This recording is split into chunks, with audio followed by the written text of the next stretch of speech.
Tensile tests are performed with specimens prepared as round bars or flat strips.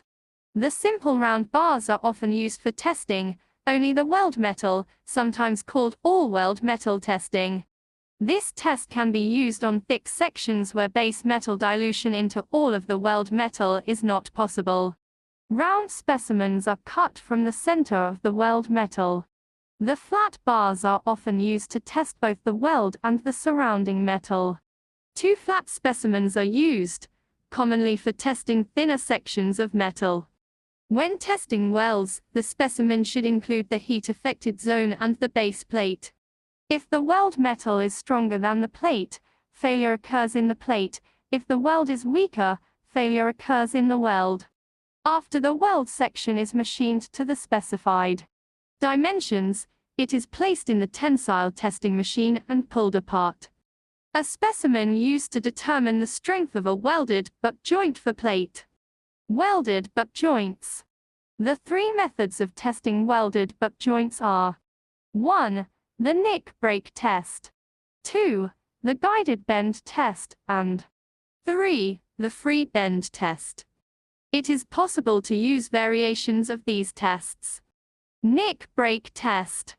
A specimen for this test is prepared as shown in Figure 30 to 26a. The specimen is supported as shown in Figure 30 to 26b. A force is then applied, and the specimen is ruptured by one or more blows of a hammer. Theoretically, the rate of application could affect how the specimen breaks, especially at a critical temperature. Generally, however, there is no difference in the appearance of the fractured surface due to the method of applying the force. So for all practical purposes, striking the specimen with a small hammer swung rapidly would not affect the results as compared to a strike with a much heavier hammer swung slower. The force may be applied slowly or suddenly. The surfaces of the fracture should be checked for soundness of the weld. Guided bend test.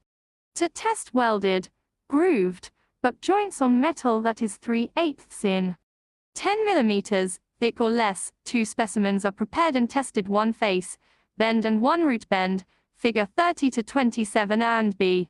If the welds pass this test, you are qualified to make groove welds on plate having a thickness range of from 3/8 in to 3/4 in 10 mm to 19 mm.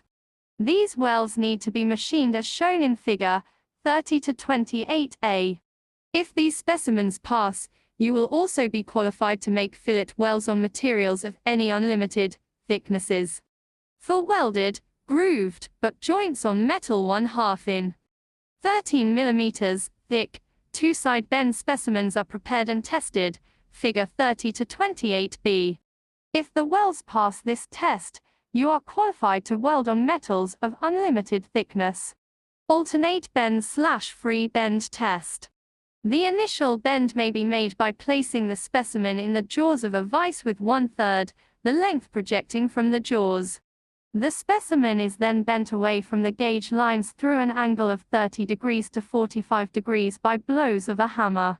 The specimen is then inserted into the jaws of a vise and pressure is applied by tightening the vise.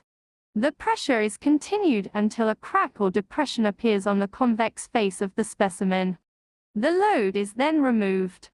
The elongation is determined by measuring the minimum distance between the gauge lines along the convex surface of the weld to the nearest 0.01 in 0.254 mm, and subtracting the initial gauge length. The percent of elongation is obtained by dividing the elongation by the initial gauge length and multiplying by 100. Impact testing minus IZOD test. A number of tests can be used to determine the impact capability of a weld. One common test is the IZOD test, Figure 30 to 34a, in which a notched specimen is struck by an anvil mounted on a pendulum. The energy in foot-pounds read on the scale mounted on the machine required to break the specimen is an indication of the impact resistance of the metal. This test compares the toughness of the weld metal with the base metal. Impact testing minus Charpy test. Another type of impact test is the Charpy test. This test is similar to the IZOD test.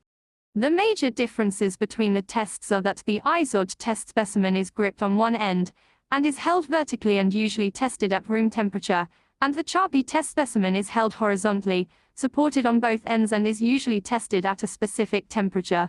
All impact test specimens must be produced according to ASTM specifications. A typical impact tester is shown in Figure 30 to 34b. Fatigue testing. Fatigue testing is used to determine how well a weld can resist repeated fluctuating stresses or cyclic loading.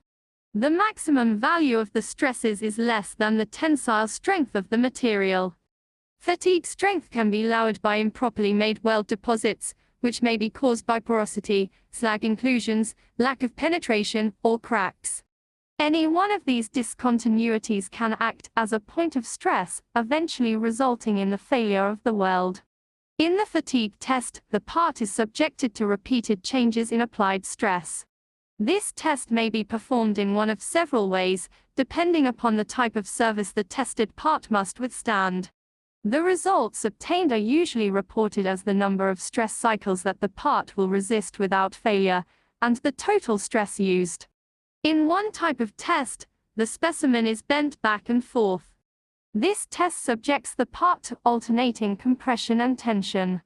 A fatigue testing machine is used for this test, Figure 30 to 23. The machine is turned on, and as it rotates, the specimen is alternately bent twice for each revolution.